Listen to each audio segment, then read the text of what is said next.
বিজেপির সর্বভারতীয় সহসভাপতি দিলীপ ঘোষ আজ কলকাতা বিমানবন্দর থেকে দিল্লির উদ্দেশ্যে রওনা দেন। সাংবাদিকদের মুখোমুখি হয়ে তিনি স্পষ্ট জানান তিনি দুর্গাপুরের কর্মসূচিতে যাচ্ছেন না, কারণ দল সেই অনুষ্ঠানে তাকে আমন্ত্রণ জানায়নি। তিনি বলেন, আমি দিল্লি যাচ্ছি, ব্যাস এইটুকুই। আমাকে কর্মীরা ডেকেছিলেন, তাই আমি যেতে রাজি হয়েছিলাম, কিন্তু দল আমাকে ডাকেনি। হয়তো তারা চায় না আমি সেখানে যাই। তিনি আরও বলেন, আমি গেলে হয়তো অস্বস্তি তৈরি হতো, সেই কারণেই আমি দুর্গাপুর যাচ্ছি না।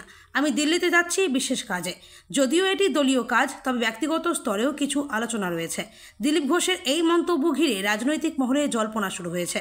সাম্প্রতিক সময়ে বিজেপির রাজ্য নেতৃত্বের সঙ্গে তার দূরত্ব নিয়ে যে আলোচনা চলছিল, আজকের বক্তব্য সেই জল্পনাকে আরও উস্কে দিল বলেই মনে করছেন বিশ্লেষকরা।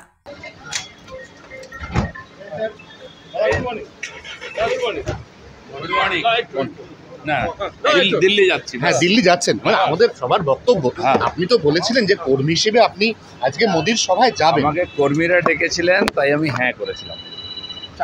পার্টি ডাকেনি, হয়তো পার্টি চায়ও না আমি যাই, অস্বস্তি হবে, সেই জন্য আমি যাচ্ছি না দুর্গাপুরে মাননীয় প্রধানমন্ত্রীর সভা। আর দিল্লি যে চলে যাচ্ছেন সেটাকে অ্যাভয়েড করার জন্য না কোনো কাজ আছে? দিল্লিতে বিশেষ কাজে যাচ্ছি, পার্টির কাজে যাচ্ছি। এটা কি বিজেপি পার্টির কাজ? এটা কি বিজেপি পার্টির কাজ? পার্টির কাজে যাচ্ছি। দিলীপ ঘোষ কিছুতেই স্বীকার করলেন না তিনি দিল্লিতে কার সঙ্গে দেখা করতে যাচ্ছেন।